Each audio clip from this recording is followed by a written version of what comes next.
Welcome guys. Today I'm going to go visit 5 or 6 different big car dealerships in a town of about 70,000 people to show you exactly what new and used vehicles look like, how is the inventory, and what kind of deals can you find beyond MSRP so that we know how transparent our dealerships being, because there's a lot of talk about the market collapsing, trucks and cars are just sitting there rotting away and no one's buying anything. So let's see what this town has to offer and what kind of realities we can find. Alright guys, starting at Toyota, and there are quite a few vehicles here, but for how many acres they have at this lot, there's a lot of open, empty space, especially up front.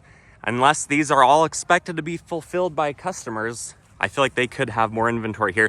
But let's take a look at this off-road Foreigner and that solar octane off-road Tundra right there. I don't think you guys are going to be too happy with this one. It's a TRD off-road. It window stickers for $46,000 the way that this one is configured. But there's a $5,000 package that includes the roof rails, the Yakima rack, window tint, the wheels, the tires, and the leveling kit. And as you can see, at least in my opinion, it looks like it's just the spacer lift. So for $5,000 and trading your factory wheels and tires, which you could sell for probably at least $1,000 on your own, I don't know that that's the best option. I'd rather do the upgrade myself. And then this is a limited Tundra with the off-road package, because now TRD Off-Road and Sport isn't just its own trim level, but it's a package. So this one has the stamp in the back. It looks really good the way this one's configured, and I haven't seen a window sticker on this one. So my thought is that it might not be new, unless that's because of the tint that was added. Although the Foreigner also had its window sticker replaced, which legally is what they're supposed to do. But let's see, MSRP $71,000, and then $6,700 basically for window tint, a clear bra, the tire upgrade, and the Weston bumper. I'm not quite sure that that's worth $6,700. What do you guys think? Comment below. On this front line, there's a few RAV4s and then quite a few Foreigners. And then at the very end, there's a whole row of Tundras, but not a super long row. There's probably a dozen Foreigners and then half a dozen of everything else that I've seen so far. The Highlanders and other things are back there. But you'll notice there's no advertised stickers or discounts on the front rear visor. This, for being an off-road, $50,000, that feels really pricey. If you guys saw my earlier video, when I was in a larger town, or a city maybe 4 times bigger than this, you could actually find up to $5,500 off of a 2023 Foreigner and about $3,500 off of the 2024s. Let's see what year and MSRP this one is. So this is a 24, MSRP is for $48,000, and it's only an SR5. It's the premium because it has the heated seats right there. But how is an SR5 premium the lowest or the second lowest trim level of the Foreigner? Nearly $50,000. And here are the Tundras, which I will admit I'm personally a fan of. And something neat is the Tundras are the first full-size truck to actually be a top safety pick. No other truck before them have had that. But let's take a look at this black one. That looks like it might just be an SR5 with the black grille. Yep, SR5. And what do you sticker for? $53,000. So a twin turbo V6 SR5 Tundra is literally only a few $1,000s more than the 15-year-old ancient Foreigner that's also an SR5. Kind of interesting. Now this Lunar Rock, you don't actually see that color too often. And by the big chrome grille and the front fog lights, I'd assume it's at least a limited, if not, oh, yep, it's a platinum. And it stickers for $67,000. So pretty pricey for a new Tundra, especially for a half-ton truck. And here's a ruby red limited Foreigner, hybrid at least, but I'm not impressed that they don't include pricing on this one. So if it's available online, I'll overlay that on the screen. This is a well-rated and pretty high-volume Toyota dealership for a town of this size, but it still grinds my gears that they don't post any available discounts. All you're getting right now is the window sticker, which shows MSRP, or what the expensive overpriced packages are, which is pretty standard equipment. So it's disappointing that they don't have discounts or APRs or anything else like that advertised publicly. And here's a used 2020 Ford Ranger Lariat, and it has about 35,000 miles, and they actually did list the price on this one. They're asking $37,000 for it, which I wouldn't be surprised if this was bought new for less than that with the discounts you can usually find on American-made trucks with how expensive their MSRPs are from the factory. I'm not really seeing anything else that stands out here too much, so we're gonna head to the next dealership. But the common consensus, at least on Google, is it only costs about 2/3 of a vehicle's MSRP to actually produce the vehicle, to pay for the parts and labor. So when you're not finding very good discounts, at least advertised, I'm kind of sad by that. That's often why, at least in a normal market pre-COVID, trucks you could easily find for 10 grand off MSRP, because a $70,000 truck with a 10 grand discount, the company, the manufacturer, and the dealership, they're still making plenty of money to stay in business even at that. So you wonder why Toyotas and Hondas and Subarus don't have big discounts as well, other than sometimes the lower starting MSRPs mean there's less profit to begin with. Next, we're gonna briefly be at this Volkswagen dealership and then a BMW dealer next door. And you can actually see there are some advertised stickers for what the pricing are that you can find. At least on that GTI and this two-door Bronco. No problem, it says, but 50 grand? And I guess it does say 23 Bronco and have the stock number, but it doesn't tell you mileage. It doesn't tell you accident history, of course. It doesn't tell you anything real. You have to go up to the window sticker to look for that. But here's another Ford Ranger with the 2.3 liter EcoBoost. This one, it's a 2019. And 37,000 miles for 36 grand. I feel like that is very expensive for basically a 5-year-old Ford Ranger, which is basically out of warranty now. Ultimately, though, at this dealership, it seems to be few and far between that will actually show you what their potentially bottom dollar price is, assuming you don't have other discounts and coupons like loyalty discounts or ambassador coupons, if you can potentially get that with whatever the different manufacturers and brands are. Sometimes it's worth calling the customer service line, at least of America if you're in America, because sometimes they'll email you a coupon depending on just your current situation and what's going on. 0 due at signing, nothing down. But that really doesn't tell you a whole lot of information. All it just tells you is that you're probably going to pay a lot more for the vehicle after those first couple months of no payments and no down payment. All right, let's take a look at BMW, and then we'll go check out some more trucks at the truck lots. And initial impressions, again, are there are no stickers, not many advertisements. These are all used. And I don't know if it catches on camera, but I can look through the windows of a lot of these because they're not that darkly tinted. And most of them do not show even the information that you might be looking for. So maybe I'll overlay some of that on the screen. But otherwise, I'm not seeing a lot of transparency here, even though the parking lot, for the most part, is pretty packed.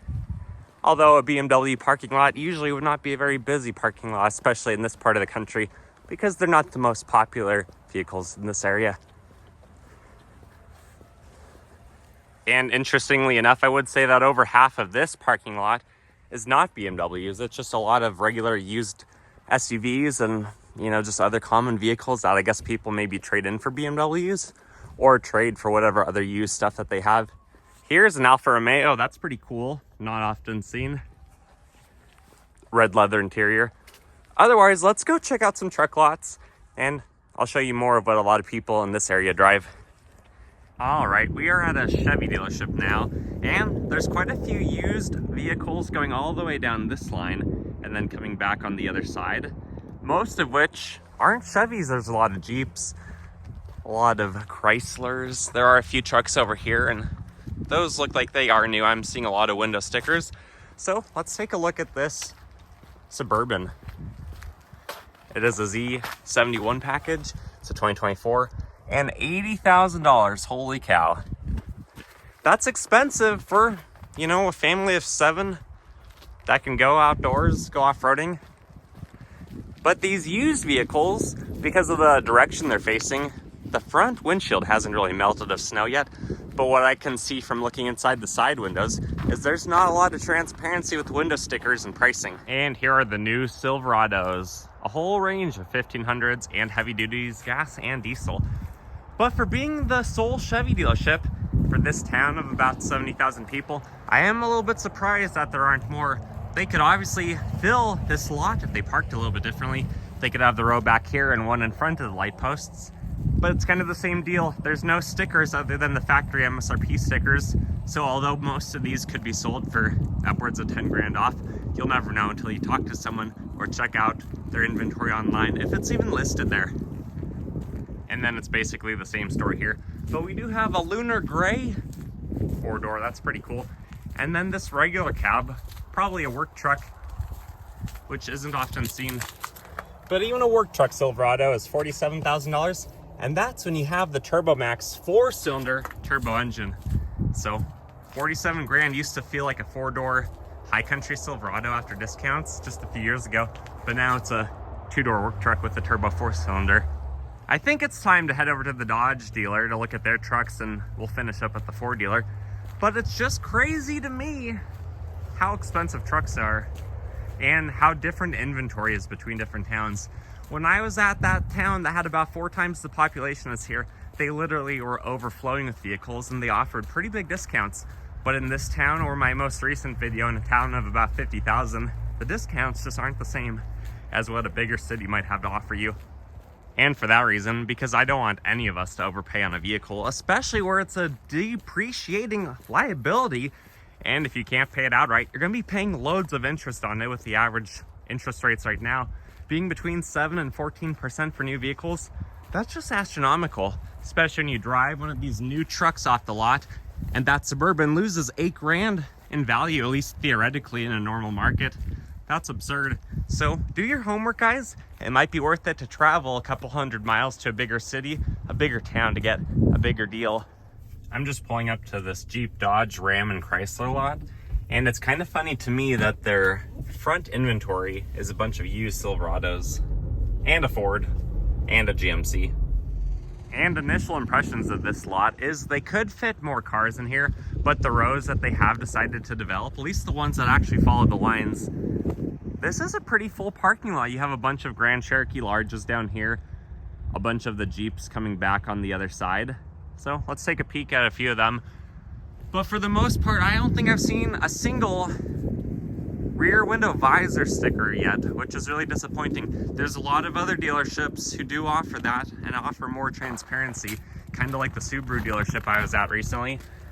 But for this Grand Cherokee, it is a 2024, and they want $48,000 for it.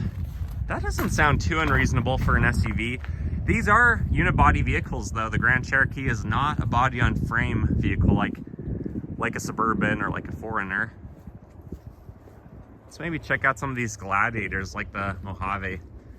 Assuming it's new, I don't see the MSRP window sticker yet. And nope, this is not new, but it does have a dealer warranty, so it must be like a CPO, certified pre-owned, something like that. And all of these also have their dealer warranty sticker on them, but not the MSRP sticker, at least not that I'm finding. This one might actually have it. Is everyone just buying Gladiators and instantly returning them? Nope, that's not a factory sticker either.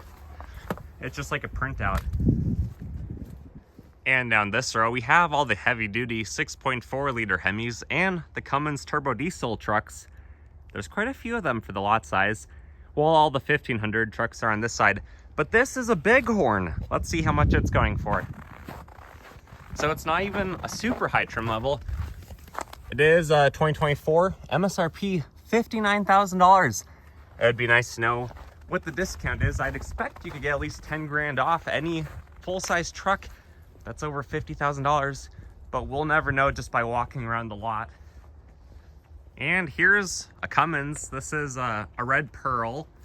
You can't tell if it's a 25 or 3500 just by looking at it. At least I can't. MSRP on the base Bighorn Crew is 58, but on this one after options, 76. Again, what would this sell for if we knew what the discounts are being offered on it? But that's insane. A workman's truck, a 2500 with the Cummins, which, by the way, has cloth seats, and they want nearly 80 grand for it from the manufacturer. That's absurd, especially when the average salary or the median salary in a state like this is roughly 40 grand. And then from the side street, this is the other front line, which actually does have what looks like basically all new Dodge products, except there are some 4th gen Rams in here too. They're not all, I guess actually 4th, 5th, they're alternating. But you can see this Dodge dealer is very much American, very much Idahoan, and that there's more new trucks than any other new inventory. There are a couple Hornets right here. I was just looking at those. But they're all in the $40,000 ballpark, which is like the same as a Charger sedan these days without even a big Hemi. So in my opinion, it's just absurd how expensive these trucks are, where a gas powered one, 60 grand, a diesel powered one, up to 80 grand. And I personally never expected to see so many cloth seat $60,000 Dodge trucks. At least it has a bed liner, I guess. Okay guys, we're gonna head to Ford, but before we do, I just wanna see if I can find the pricing for this Ram TRX. Recently, I drove a 2022 model year. I think it was a level 1 package, and it went for about 85 grand with only 10,000 miles, which did feel quite reasonable. And then recently, I drove a Raptor Type R, which the owner of it is asking over 130. So I was hoping to show you guys what this one goes for, but there's no window sticker, no reference point to even know if it's new or used. So I'll see if I can overlap that from the screen, on the screen from the website. But otherwise, I guess you're gonna have to talk to the dealership whose best interests are making money rather than offering transparency. All right, guys, so last dealership of the day that I have filmed for you guys. And there's quite a few trucks. This dealership doesn't look quite as large in however many acres its lot is, but there are quite a few trucks here, and there actually are quite a few that look like maybe they show you the price from a distance. So you don't actually have to be on their property to get a glimpse of what that is. But something interesting about this one is you can actually see some EVs on their property, which a lot of the other dealerships, I didn't see any. There are really a lot of Mustang Mach-E's here, which have not been a very popular seller and have had a lot of recalls, including having to take out the battery pack to replace the sensor. But before I show you the trucks, I want to show you guys some of these new S650 Mustangs. I'm not sure how I feel about the appearance of these over the 550, but this is a pretty loaded Coyote 5-liter. $13,000 of options, making this a $60,000 Mustang. What are your thoughts on this, guys? What do you think of the rear end? That's an expensive pony. Over there are some Bronco Sports, and then a couple Ford Edges. And here are some of the F-150s. So we'll see if these are new. I think they are. I can see at least one window sticker on this black one. But it doesn't look like a very high trim level. But the window sticker will tell all. $66,000. It has the bigger EcoBoost, but cloth seats. Would you guys pay $66,000 for a cloth seat V6 Ford F-150? Or what about this 2023 F-150 Tremor package? That's almost $75,000. Up front, there's really just a lot of used vehicles and from other manufacturers. So I want to show you guys a Ford Maverick. We're going to see together what the price of that is. I'll show you a bunch of more Mach-E's that they have just lined up, rotting away. And then we can see where their other trucks are and where they fall for the price. Okay, here's a Maverick. I reviewed one of these a while back. I don't remember a lot about it because that was about a year ago, other than it was surprisingly fast on GPS. But this is supposed to be about a $20,000 to $30,000 pickup truck, depending on how it's spec'd. This one is almost $40,000, which I think is just a little bit too much. What do you think, though? Comment below. Okay, and I'm heading over to where it looks like there are more F-150s, including a few Lightnings. But seriously, why do they have so many Mach-E's? I can't imagine those are selling because I hardly ever see those on the road. But there's a lot of inconsistency here. I'm finding very few trucks that actually have what they're asking for on it. This one's tinted really darkly, so I can't even see through the tint for what would be behind there, where you can see well, it looks like a used window sticker hanging up. But let's check out this four-door gray one. $62,000. Or this black Lariat. $72,000. But thankfully it doesn't have cloth seats. It actually has leather, if you guys can see that in there. This Super Duty is only $85,000 after discount. Is it new? $88,000. It's a 2023. I'm not seeing, mileage, 8,800 miles on this $90,000 used truck. Whatever happened to losing 10% value driving it off the lot? I guess that doesn't apply these days. or $76,000 for this F-350 with the Power Stroke. And it has 35,000 miles on that sticker. Not even with a bed liner, you're paying that much money. It looks like what is up here is mostly just a few more heavy-duty diesel trucks. I'd say there's decent inventory for this size a lot.